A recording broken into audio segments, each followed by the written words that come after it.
If that could get eliminated, I think more than anything, it would just alleviate a lot of stress. We'd be more productive, we'd get more done. Everything would be just that much more efficient if we didn't have to worry about those other things. I'd probably spend some more time on being more active in forums and directories and helping others out.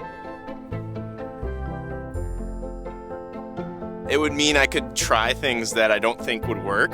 Actually getting things done in a reasonable amount of time. Enjoying the process and also allow me to do a better product at the end, because I'm doing it not with pressure but with passion and with love.